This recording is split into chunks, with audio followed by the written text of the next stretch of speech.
हमारे साथ जुड़ रहे हैं सुजीत साहब, आपका भी वेलकम। रविंद्र जी, आज आप ही से शुरुआत करती हूँ। कहा जा रहा है कि आप बड़ी पार्टी बनना चाहते हैं, अलग अलग राज्यों में भी अपने पैर पसारना चाहते हैं, लेकिन कांग्रेस शायद ये मुमकिन नहीं होने देना चाह रही, या फिर कांग्रेस को डर लग रहा है कि कहीं उसका वोट बैंक विभाजन ना हो जाए, या फिर वो जैसे बार्गेनिंग करना चाहती है कि इस हाथ लीजिए उस हाथ दीजिए, 5 उधर आप मांग रहे थे 5 इधर ये मांगने लगे, तो बाटर हुआ नहीं, सेट नहीं हो पाया चीजें। क्या स्थिति इस जगह पर आ गई है कि आप चाहते हैं कि यूपी में उपचुनाव में कांग्रेस का इंटरफेरेंस ज्यादा नहीं रहे, इसलिए आपने बैकफुट पर आ गए हरियाणा पे, ऐसा ही कैसे रविंद्र जी? और मैडम, जो बातें आपने कही, ये भारतीय जनता पार्टी का जो प्रोपोगंडा सेल है, ये 3 सालों से उठा रहा है, तो उसको सफलता भी नहीं मिल रही। जब इंडिया गठबंधन बना तभी से इस मुद्दे को उठा रहा है।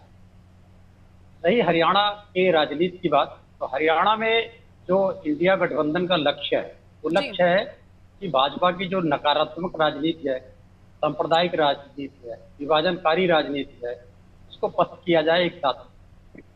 हमारे राष्ट्रीय अध्यक्ष जी ने एकदम स्पष्ट कर दिया है कि इस चुनाव में इंडिया अलायंस हरियाणा में एक इतिहास रचे, और उनका आगे और भी स्पष्ट किया है उन्होंने कि बात 2-4 सीटों पे प्रत्याशी उतारने को नहीं है, बात है जनता का दुख दर्द समझना।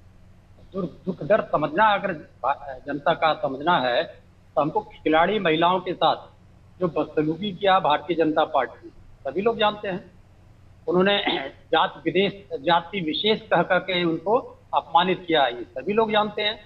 हरियाणा पंजाब के किसानों को आतंकवादी बताया है, सभी लोग जानते हैं।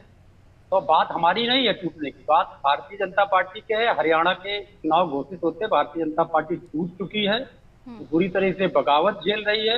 उनके ओबीसी मोर्चा के अध्यक्ष ने पार्टी छोड़ दिया है। जितने मैक्सिमम ओबीसी के उम्मीदवार थे, उन लोगों ने, सॉरी, जो उनके जनप्रतिनिधि थे, उन्होंने छोड़ दिया हुआ है। तो अब बहुत बड़ी, जो हमारे अध्यक्ष जी ने कहा कि ऐतिहासिक हार की तरफ अग्रसर है भारतीय जनता पार्टी, ऐसा हो गया।